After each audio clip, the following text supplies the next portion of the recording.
let's think that through a little bit more next time. Something like this arises.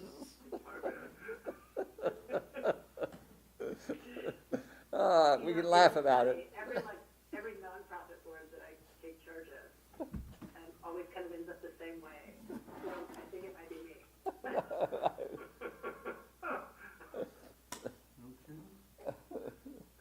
No kidding. But Bob is still here. I'm here now, yeah. Thank goodness. I was over at the courthouse and looked at my phone and went, where the heck is everybody? I looked down there and went, oh. I would have been the same. I asked a little ahead of time. Well, I think everyone here that needs to be here, right? Mm-hmm. What are we doing? All right. We're I'll be in meeting. Really? Yeah. Oh, hi. You're informative. This is COVID related until 11:15. 11:15. Okay. All right, let's go ahead and get started. I'll call this meeting to order. Are we ready? I think we I are. guess so. Okay. Anthony? Yeah, the only item we have on the agenda is that the Fair Board would like the Board of Commissioners to weigh in on possibly holding a bull riding and barrel racing event this fall. And John, did you want to? I can talk about their plans, and so everyone knows what they're thinking. I'm going to take this off for a minute. Excuse me. They're anticipating a crowd of 500. At the time they were making the plans, I think 250 people were permissible. They were going to put 250 people on one side of the arena, in one set of bleachers, and the other 250 that they anticipate coming on the other side of the arena in a separate set of bleachers, and so that people could space out. They had some precautions in mind. I don't know the particulars about keeping the participants separated. That was essentially, that's pretty much all I know about their precautions. Are they planning on having food too, and whatever else? I'm sure they would have food and drink. Yeah. And there were some, they may mention that, but I don't know what the particular sort. But I think public health has been made aware of it, and they've been asked to weigh in on it. Understand from this morning's meeting that the crowd limitation has been reduced from 250 to 100. Commissioner, real quick. Is that correct?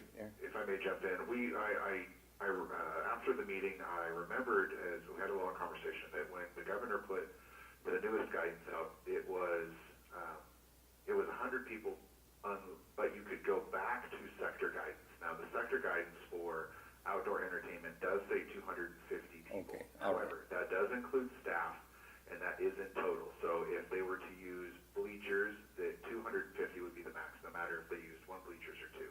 Okay. And that would be including staffing. So we would be more than willing to have more conversations with the Fair Board in trying to help facilitate this going forward, and ensuring that they meet all of the guidelines for that sector guidance. But it is 250 in total. Pure. Yeah, I suspected as much. In fact, I told them that I wasn't real comfortable with this, and but that we'd talk about it. But I do have a question. Yes. I mean, we are just having or had 900 abandoned dunes.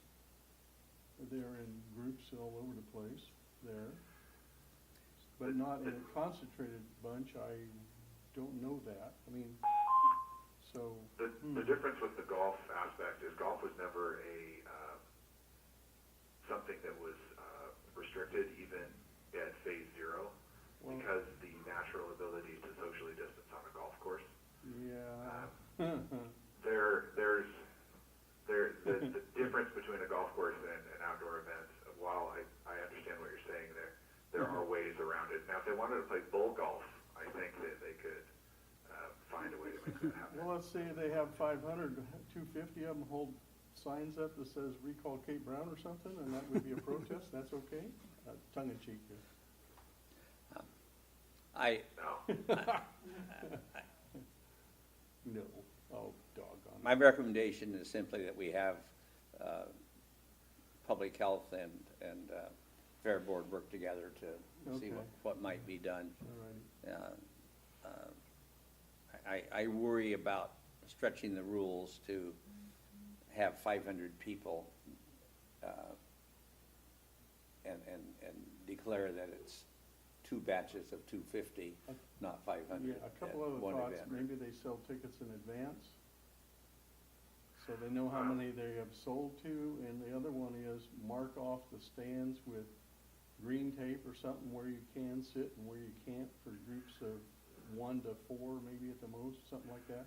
And that part of doing an outdoor event is that I believe that part of the sector guidance was that they do have to sell tickets so they can ensure that the proper number is in attendance and that they can track that for contact tracing purposes.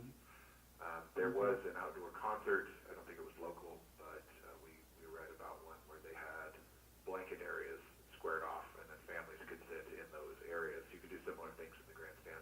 We've had, just in a short conversation from the time that we spoke this morning with Commissioner Sweet, that we've had some ideas. We'd be more than willing and able to speak with the Fair Board to knock some ideas around to try to make this happen in some capacity. Okay, good, I think that's the best approach. that'll be good. I suspect that the Fair Board would like the Board of Commissioners to bend the rules and allow two groups of 250. And I'm uncomfortable doing that. I don't know what the rest of you think, others of you No. think.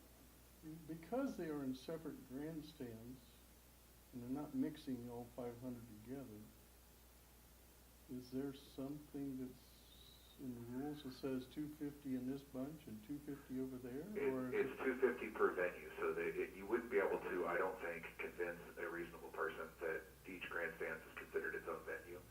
And you still would have to have an entry and exit strategy, which means you're going to have a significant number of people coming through an entry point. So what is your screening process going to look like, and is everybody going to have to wear masks? So doing that for just 250 people, plus, including staff, is going to be difficult. I think that if we were to try to stretch and say 250 per grandstands, we could put ourselves in a considerable amount of hot water. they couldn't hand out little tickets that says left and right and, or east It would and still be west? considered the one venue. Yeah, okay. Just thinking about stuff. I'll ask the Fair Board to get in touch with you, Eric. Okay, thank you. Any further discussion? I don't think we need any. I have none. I have don't none. think we need any approval, do we? No, I don't think No. so, just go, Yeah. go ahead with the CHW, off Yep. they go. Okay, sounds good. Anything else? Nothing for the COVID meeting. We have We have another meeting at 11:15. 11, another meeting, so. So I think we should just adjourn, and then we'll start the next meeting at 11:15, Okay. Thank you. right? According to our clock, we have half a minute. Well, it's 12 after. Huh? here. According to the clock on the wall here, we have half a My minute. phone says 12 after, It's 11:12. 12 after. Depends on where you are. You're in outer space apparently. I'm in the, I'm in Hey, the by Owen the building, way- I'm in the Owen building time zone. It is 11:14 way- and 40 seconds. You two, that is just enough about shuffling stuff off to me out there. for I the- didn't do that. For the I didn't preppers. shuffle it off to you. Melissa and you both said it would be a good idea if I did it, or the sheriff, so. I didn't say I'm that. delegating the sheriff to go to the prepper meeting. I thought about that. I actually. Oh, I just thought the sheriff would be better suited to answer the questions that they have. Yeah. and I thought you'd There's nothing I appreciate think we're knowing about it people since not. you're running for office and